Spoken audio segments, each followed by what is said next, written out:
मैं आपसे आपके यह 12 मिनट मांग रहा हूं, क्योंकि वामपंथियों के प्रपंच को काटने के लिए हमें स्वयं ही तैयारी करनी होगी। आपके पास उनके कुतर्कों के खंडन हेतु उचित तर्क सामग्री होनी ही चाहिए। जय श्री राम दोस्तों। कल्ट और मजहबों की साप्ताहिक सामूहिकता से परे रहने वाले हिंदुओं के लिए एक नया प्रपंच मार्केट में घूम रहा है। Religion is a personal thing, यानी धर्म एक निजी विषय है। क्या वाकई? यदि यह निजी विषय है तो शुक्रवार और रविवार को मस्जिद तथा चर्च जाने वाले लोग कौन हैं?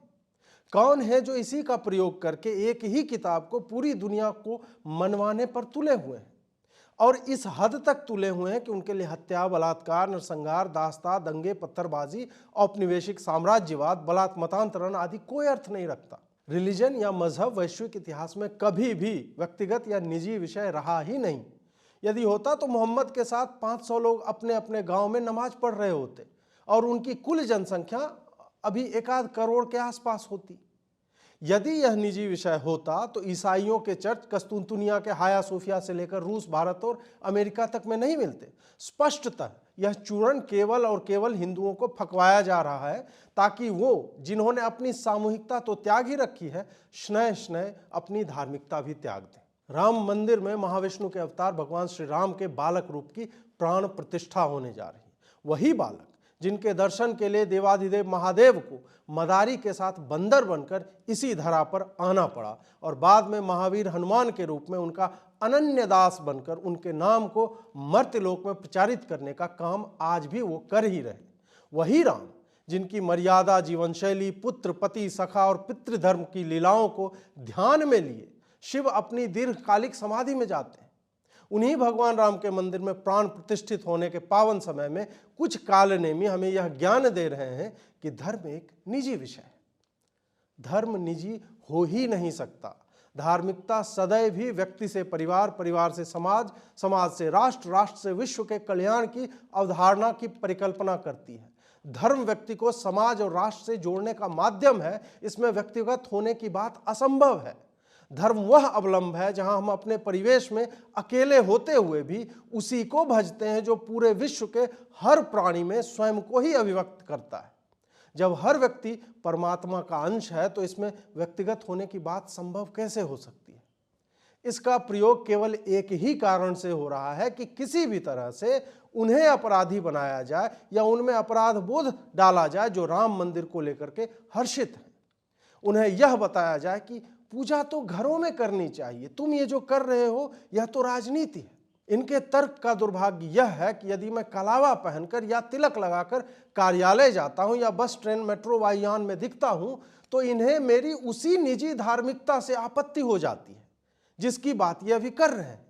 इनके इस कथन के मूल में यह है कि तुम हिंदू दिखना ही नहीं, हिंदू होना भी त्याग दो। कलावा और तिलक दिखता है, इससे यही निजी चुनाव जिसका सबको संवैधानिक अधिकार है वह एक हथियार सदृश दिखने लगता है। वह इसके लिए एक संक्रामक रोग हो जाता है जिसका निराकरण उदयनिधि स्टालिन ढूंढ रहा था, और अब उसके समर्थन करने वाले मध्य प्रदेश, राजस्थान और छत्तीसगढ़ की सरकार में अपना अस्तित्व ढूंढ रहे हैं। राम मंदिर वह असंभव दृश्य है जो वर्षों के गूगल इमेज सर्च में एक पोस्टर पर कोदंडधारी भगवान राम और उसके नीचे एक मंदिर के रूप में दिखता था। कई राम भक्त भी इतनी प्रतीक्षा से विचलित होकर सोचने लगे कि क्या यह मंदिर उनके जीवन काल में भौतिक आकार ले पाएगा। आज जो मंदिर बन रहा है वह उस काल्पनिक दृश्य रूप से एक सार्वभौमिक सत्य बनने जा रहा है जिसे कल्पना बताकर पिछली सरकारों और कई नेताओं ने न्यायालयों और सार्वजनिक मंचों से नकार दिया था। राम की अयोध्या को थाईलैंड के अयोध्या तक भेज दिया गया। मंदिर के स्तंभों को, उसकी मूर्तियों को मुसलमान बच्चों का खिलौना कहा गया जिसके मां बाप ने बाबरी का घटिया और 2 कौड़ी का भद्दा सा ढांचा बनाया था। एक के बाद एक प्रपंच जब निरस्त हो गए तो अब धर्म एक निजी विषय है, इसका नया प्रोपेगेंडा आया है। हर राम भक्त हिंदू का यही निजी विषय राम मंदिर के संदर्भ में स्वतः सामूहिक विषय हो जाता है। हिंदू या सनातन एक व्यक्तिगत अवधारणा नहीं है। न तो यह किसी एक व्यक्ति को सर्वोच्च मानता है, न एक दर्शन को, न किसी एक ग्रंथ को, न एक मंदिर को, न एक संप्रदाय को, न एक देवी को, न एक देवता को, न एक भगवान को। एकत्व सनातन में है ही नहीं तो व्यक्तिगत तो कुछ हो ही नहीं सकता। जहां हर पुत्र राम या कन्हैया जैसा होना चाहिए, जहां हर पुत्री पार्वती, राधा, सीता, दुर्गा या सरस्वती जैसी चाहिए, वहां हम सामूहिक एकरूपता ढूंढते हैं, व्यक्तिगत भिन्नता नहीं। धर्म एक निजी विषय है, आपको उसी भिन्नता की ओर ढकेलने का कुतर्क है जहां आप अपनी निर्दिष्ट पूजा पद्धति को त्याग दें। मंदिरों में जाकर लोगों से भेंट और धर्म चर्चा त्याग दें, छोड़ दें उसे। पुजारियों और ब्राह्मणों को समाज में यह कहकर बहिष्कृत कर दें कि पूजा हमें स्वयं करनी है, इसमें पुजारी क्या बताएगा। धीरे धीरे आपके हवन, यज्ञ, पूजा आदि की आवृत्ति घटेगी और इसका प्रभाव आपके पूरे समाज पर दिखेगा। हमारी सामूहिक आध्यात्मिकता और उसकी ऊर्जा न्यूनतम स्तर पर पहुंच जाएगी और हिंदू केवल आने वाली पीढ़ियों की कल्पना और भविष्य के अल्पसंख्यक ही नहीं, विलुप्त प्राय प्रजाति का एक पर्याय बनकर सिमट जाएगा। इसलिए इन तर्कों का खंडन अत्यावश्यक है। राम मंदिर ऐसे ही नहीं बन रहा है। इसमें जल नहीं, कारसेवकों का रक्त है। इसमें पत्थर नहीं, बलिदानियों की मांसपेशियां हैं। इसमें नक्काशी का घुमाव नहीं, आंदोलनकारियों की धमनियों और शिराओं का विस्तार है। इसमें सीमेंट नहीं, सनातनी मेलजोल के सामूहिक उद्घोष, राम लला हम आएंगे, मंदिर वहीं बनाएंगे, इसका रसायन है।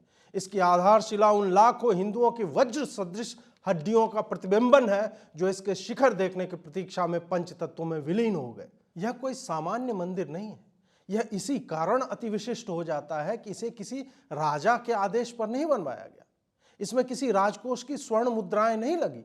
इसमें उस शबरी जैसी किसी विधवा, पुत्र को कार सेवा में गंवा चुकी वृद्धा का दान दिया गया वह 20 रुपया है, जिसका आधा उसने अपने नाम से दिया और आधा अपने मृतक बलिदानी पुत्र के नाम से। यह मंदिर गांव-गांव से भेजे गए 10, 50, 100, 500 रुपये के दान से लेकर आस्थावान उद्योगपतियों के करोड़ों के दान से बन रहा वह भव्य निर्माण है जो अप्रतिम है। यह एक बालक को उसका उचित घर, उसका उचित गृह दिलवाने का संकल्प है। यह भला कैसे एक निजी विषय हो सकता है। यह मंदिर तो हमारे अनुष्ठानों में अपरिहार्य दूर्वा के समान है, जिसे कितना भी हटाने की चेष्टा करो वापस उग आती है। सनातन के कालचक्र में 500 वर्ष तो लौकिक निमिष से भी कहीं छोटा कालखंड है। इसे तो आना ही था। अंतर केवल इतना है कि यह सौभाग्य इस बार के कलयुग में हमारे नेत्रों को प्राप्त हो रहा है। यह क्षण तो नृत्य का है, उत्सव का है, आनंद का है। नृत्य, उत्सव और आनंद तो समूह में ही उत्तम होते हैं। यह निजी विषय हो कैसे सकता है। भगवान राम को मंदिर नहीं चाहिए।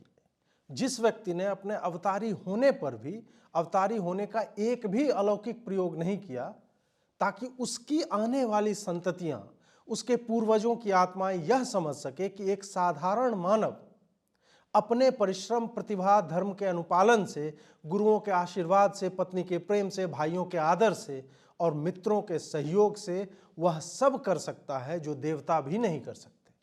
उस राम को हम क्या दे सकते हैं? मंदिर?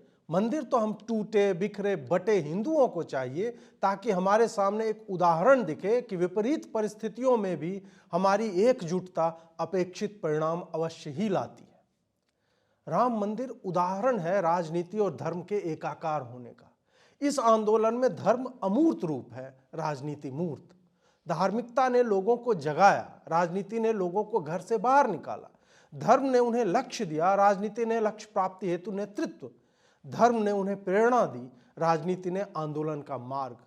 धर्म ने साधारण लोगों को जोड़ा, राजनीति ने असाधारण नेता दिए। धर्म ने राम दिया, राजनीति ने मंदिर।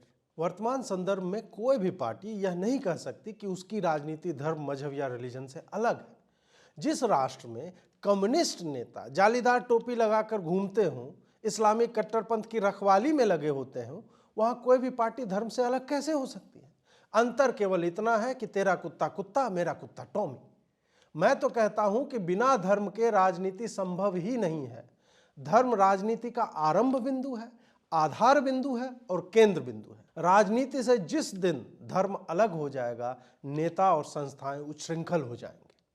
धर्म ही है जिसने इन्हें थोड़ा बहुत बचाए रखा है, परंतु हाँ, यह संभव है कि वो धर्म का सही अर्थ नहीं जानते। किसी एक पार्टी के लिए मुसलमानों को समर्थन सामान्य और अपेक्षित घटना है, पर किसी दूसरी पार्टी का हिंदू हित में सोचना भी सांप्रदायिकता हो जाती है। मस्जिदें जन्म स्थान कालांतर में वामपंथियों के प्रपंच से बाबरी मस्जिद बन जाती है। वह अल्पसंख्यकों के मान का विषय हो जाती है। कहीं जैन मंदिर के ऊपर रखे मस्जिद का नाम कुव्वत उल इस्लाम हो जाता है, परंतु राम के जन्म स्थान पर संवैधानिक मार्ग से बनता मंदिर हिंदू सांप्रदायिकता का परिचायक। क्या हिंदू इतना मूर्ख है कि वह इन नामों को नहीं समझता या ज्ञानवापी की मंगला गौरी की दीवार को नहीं पहचान पाता?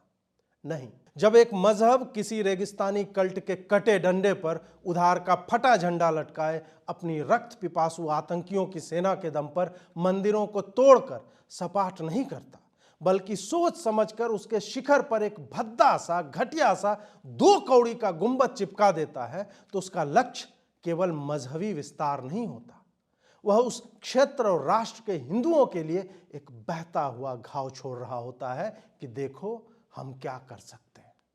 हमारा डंडा कटा हुआ नहीं है, हमारा झंडा फटा हुआ नहीं है। झंडे पर जो लिखा है वह हमने किसी पुराने रिलीजन की किताब के अनुवाद से नहीं चुराया है।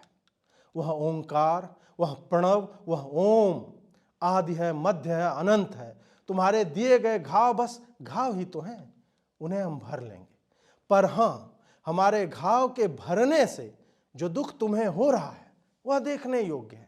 यह पीड़ा, यह वेदना, यह दुख, यह उदासी, यह कष्ट उनमें अधिक तीव्र हो जाता है जिनके पास उपलब्धि के नाम पर उनके पूर्वजों की कायरता मात्र है और उत्सव के नाम पर उधार के सालाना कुछ दिन। शीघ्र ही म्लेच्छों की मलिनता को गंगा जल की पवित्रता से धो दिया जाएगा। घटिया गुंबदों की जगह भव्य शिखर होगा। शिखर को सुशोभित करता एक भगवा ध्वज होगा जो इस विराट मंदिर के आंदोलन का पर्याय बनकर हमें अनेक हिंदुओं के बलिदान का स्मरण कराता रहेगा।